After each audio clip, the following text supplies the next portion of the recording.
পশ্চিমবঙ্গবাসী আর মহিলারা জেগে গেছে, এবার গুটিয়ে চলে যাক, রাত 12টাও সময় দেবো না, এবার ওনাকে রাত 12টাও সময় দেবো না।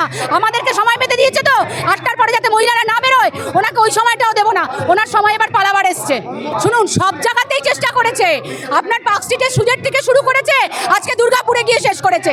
তো ওনাকে লজ্জা জানানোর ভাষা এখন বাংলায় নেই, বেশি বাংলার শালীনতা নিয়ে কথা বলে। তো ওনাকে বলুন, ইয়েটা খুলে, ডিকশনারিটা খুলে বাংলায় ওনাকে কিভাবে লজ্জা জানালে উনি জানতে পারবে যে ওনাকে আমরা ধিক্কার জানাচ্ছি। ওটা ওনার জানা দরকার। পরে কোনো জায়গাতেই পুলিশ দেওয়া সম্ভব না, পুলিশের নিজেদের দিয়ে পায় না, কোনো কিছু পায় না, পুলিশ করবে কোথা থেকে? ওই জন্য তো সিভিক পুলিশ তৈরি করেছে, যারা ঠাকুরের গয়না চুরি করে, যারা মেয়েদের উপর অত্যাচার করে। পুলিশের নামে কলঙ্ক হয়ে গেছে। উনি পুলিশ মন্ত্রী থাকারও যোগ্য না, উনি মুখ্যমন্ত্রী থাকারও যোগ্য না। আমরা নারী হয়ে বলছি, ওনার মতন নারী আমাদের পশ্চিমবঙ্গে চলে লজ্জা। বিদায় নিতে বলুন, বলুন সব নারীরা বলছে এবার বিদায় নিন।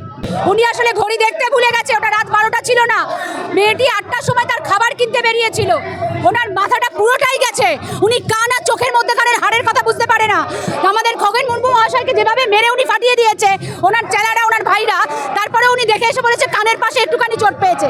তো ওনাকে বলুন লুকিয়ে লুকিয়ে আইন না পড়ে এবার লুকিয়ে লুকিয়ে একটু ডাক্তারিটাও পড়তে, তাহলে জানতে পারবে কোথাকার হাড় ভেঙেছে। চলুন, ওনার চটিচাটা পুলিশরা কি করে বলে যে রাত 12টায় বেরিয়েছে? রাত 12টায় মেয়েটা বেরোয়নি, রাত 12টায় খাবার পাওয়া যায় না, খাবার কিনতে বেরিয়েছিল। উনি জানে না মূর্খের স্বর্গে বাস করছে, উনি মূর্খের স্বর্গে বাস করছে। লাভ জেহাদ সমানে চলছে এখনো বিভিন্ন জায়গায়। আজকে যেভাবে পশ্চিমবাংলায় একই কাজ করছে, কিন্তু এইভাবে আর বেশি দিন মমতা ব্যানার্জি টিকে থাকতে পারবে না। 26শে ইলেকশনে মমতা ব্যানার্জি ধুয়ে মুছে সাফ হয়ে যাবে। মমতা ব্যানার্জি সর্বত্র ধর্ষকদের পক্ষে কথা বলে। একজন মহিলা 8টার সময় খাবার খেতে যাবে না, এটা মমতা ব্যানার্জি কি বলতে চাইছে? তাহলে উনি আর বেরোবেন না, মহিলারা ঘরে দরজা বন্ধ করে থাকবে। এবার কয়দিন পরে মমতা ব্যানার্জি বলবে যে দিনের বেলায় বেড়াতে গেলে বোরখা পরে মেয়েদের বেরোতে হবে। কোন পর্যায়ে পৌঁছেছে? ধর্ষণ না গণধর্ষণ? কে করেছে, কিভাবে করেছে, তার ব্যাখ্যার উপরে নির্ভর করে মহিলাদের আত্মসম্মান। আজকে পশ্চিমবঙ্গের মহিলারা এতটাই অসুরক্ষিত যে মহিলা বাচ্চা মেয়েরা, তাদের মারা আতঙ্কিত।